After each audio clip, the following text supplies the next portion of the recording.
नमस्कार। माखनलाल चतुर्वेदी जी के जन्मदिन के अवसर पर इस वार्षिक अनुष्ठान में आज बड़ा सौभाग्य का दिन है कि इस विश्वविद्यालय को इस मकाम तक पहुंचाने वाले और उसमें एक बहुत बड़ी भूमिका, निर्णायक भूमिका अदा करने वाले हमारे पूर्व कुलपति और वरिष्ठ पत्रकार, देश के जाने माने चिंतक और लेखक अच्युतानंद मिश्र जी हमारे बीच आए हैं। मैं उनका हृदय से स्वागत करता हूं।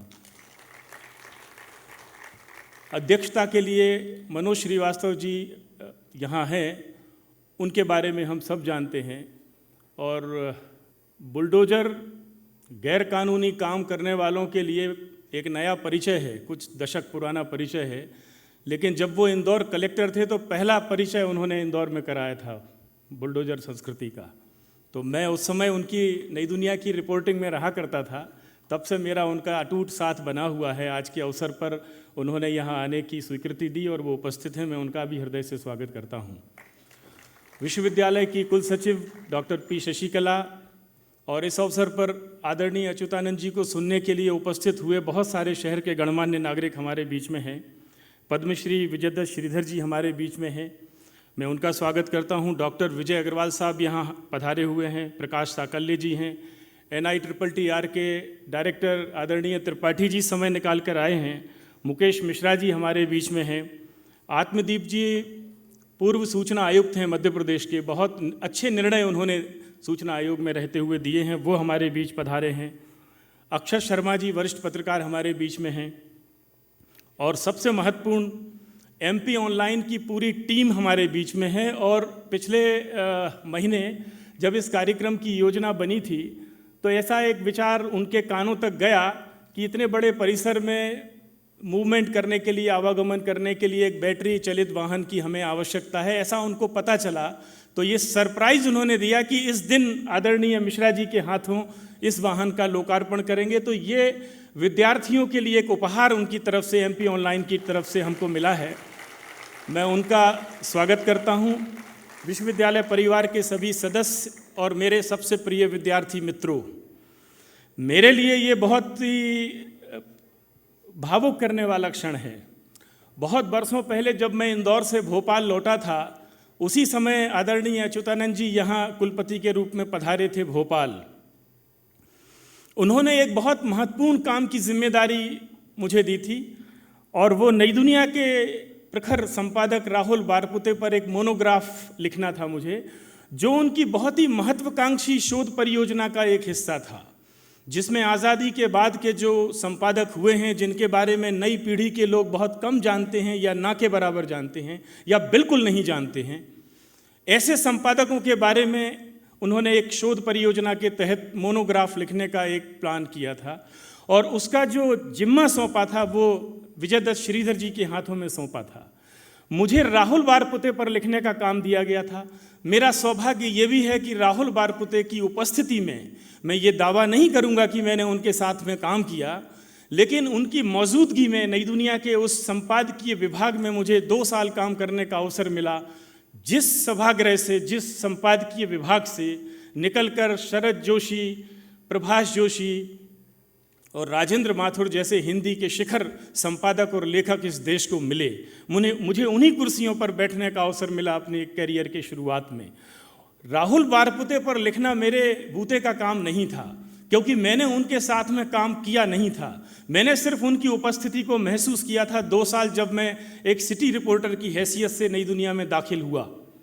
लेकिन ये काम उन्होंने मुझे दिया और ये कह के मुझे डराया कि ये काम इसके पहले अभय सजलानी जी को करना था, लेकिन वो अपनी व्यस्तता के कारण ये नहीं कर सके हैं, इसलिए आप उपयुक्त पात्र माने गए हैं। तो जिस काम के लिए नई दुनिया के प्रधान संपादक को चुना गया हो और वो काम मेरे लिए दे दिया जाए, तो मेरे लिए बड़ा कठिन था ये। मैंने कई महीने उसमें इंदौर में लगाए और राहुल जी के जीवन में झांकने का मुझे बहुत गहराई से अवसर मिला। वो एक ऐसे संपादक थे जो केवल एक अच्छे पत्रकार ही नहीं थे, वो बहुत अच्छे एक्टर थे, वो थिएटर के बहुत अच्छे आर्टिस्ट थे, संगीत की बहुत अच्छी उनकी समझ थी। कुमार गंधर्व उनके नियमित मित्र थे जिनके साथ बैठकर वो संगीत पर चर्चा करते थे। वो चित्रकला के बहुत अच्छे पारखी थे। श्री अपने चिंचालकर जी, विष्णु चिंचालकर, जो नई दुनिया में ही काम करते थे, ऐसे उनका कला के क्षेत्र में एक बहुत विस्तृत आयाम राहुल बारपुते का था। उनसे जुड़े हुए लोगों के मैंने करीब 30-40 लंबे लंबे इंटरव्यू किए और उस आधार पर उनका व्यक्ति चित्र खींचा।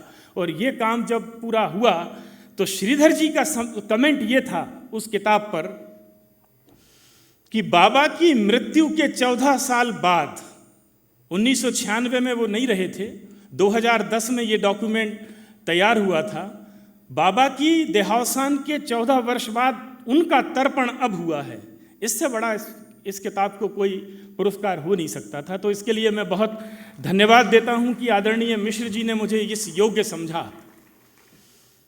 अब इस विश्वविद्यालय में जब मैं आया हूं पिछले वर्ष, तो 35 वर्ष की इसकी यात्रा में, ये जैसा मैं बार बार कहता हूं कि ये उसका चौथा पता है। और ऐसा जब मैं आया तो ये कहा गया कि आपके आने से ये विश्वविद्यालय एक नई ऊंचाइयां छुएगा। एक सम्मान सूचक शब्द हम लोग इस्तेमाल करते हैं, खर्च करते हैं। तो श्रीधर जी ने ही ये संग्रहालय में मुझे जब बुलाया और ये कहा कि आपके आने से एक नई ऊंचाइयां छुएगा। नई ऊंचाइयां क्या होती हैं, ये हमने अच्युतानंद जी के आने के बाद भोपाल में देखा। MP नगर में विकास भवन, ये उन्हीं के समय खरीदा गया।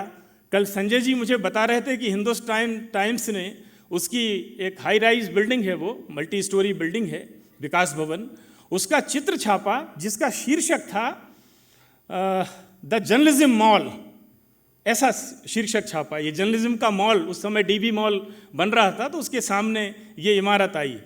तो ये अच्युतानंद मिश्र जी के समय एक इस विश्वविद्यालय को एक ऊंचाई मिली, भौतिक ऊंचाई मिली, ऐसे ऊंचाई मिलती है। दूसरा, जिस 50 एकड़ के हरे भरे और विकसित आधुनिक परिसर में हम लोग यहाँ बैठे हुए हैं, ये ज़मीन भी उन्हीं के समय तैयार हुई थी। आज जो पौधा और जो भूमि उन्होंने तैयार की थी और रोपा था, उस विशाल और बनी बनाई विरासत पर हम लोग यहाँ बैठे हुए हैं। हृदय से धन्यवाद करता हूँ मैं उनका। ये तो इसका भौतिक विकास के 2 चरण थे कि एक विश्वविद्यालय कैसे अपनी यात्रा के अगले चरणों में धीरे धीरे प्रवेश करता है। लेकिन जिस शोध परियोजना का मैंने जिक्र किया, ये इस विश्वविद्यालय के सॉफ्टवेयर को उन्होंने समृद्ध करने का काम किया था। एक तरफ उन्होंने हार्डवेयर इसका मजबूत किया, नए नए भवन इसके लिए मिले, नई ज़मीन तैयार हुई। दूसरी तरफ इस विश्वविद्यालय का जो एक नैतिक कर्तव्य था कि हम आज़ादी के बाद के भारत के गुमनाम संपादकों के बारे में भी थोड़ा सा जानें, जिनके बारे में बहुत कुछ दस्तावेज नहीं हैं, जिन्होंने जो कुछ भी काम किया वो अखबारों में किया, कुछ अलग से लिखा नहीं, जिनके बारे में हम कुछ नहीं जानते हैं। तो उनके बारे में नई पीढ़ी के पत्रकार जो यहाँ आएँ वो उनके बारे में जान सकें। ऐसी अनेक पुस्तक श्रृंखला उस शोध परियोजना में छपकर आई देश के सामने पहली बार। इसके लिए मैं सदैव उनका कृतज्ञ हूँ। ये काम उन्होंने हमारे भरोसे नहीं छोड़ा और उन्होंने स्वयं करके ये केवल 4 वर्ष के कार्यकाल में गए। मैं मंचों पर आने में हमेशा संकोच में रहता हूँ कि केवल कुलपति हूँ इसलिए मुझे हर कार्यक्रम में मंच पर होना चाहिए, ऐसा मैं नहीं सोचता हूँ। ऐसे अनेक अवसर आते हैं जब मैं बचता हूँ और मैं पीछे की किसी खाली चेयर पर विद्यार्थियों के बीच में ही हमेशा बैठना चाहता हूँ, क्योंकि मैं एक विद्यार्थी ही हूँ और मुझे हमेशा संकोच होता है। और आज के दिन तो मुझे बड़ा अजीब लग रहा है कि मैं उनके साथ बैठा हूँ यहाँ पर। कुछ अवसर ऐसे होते हैं, कुछ विभूतियाँ ऐसी होती हैं जिनके बगल में बैठने की दक्षता भी आपको सिद्ध करनी पड़ती है। मैं ये कामना जरूर करूंगा, 1 साल का समय हुआ है, 3 साल बाद यहाँ से अपना झोला लेकर गांव लौटने के पहले इस पूरे विकसित विरासत के खाली कैनवास पर किसी एक कोने में अपनी एक ईंट ठीक से लगा सकूं, तो मैं समझूंगा कि मुझे इस पूरी पत्रकारिता जीवन की मजूरी मिल गई है।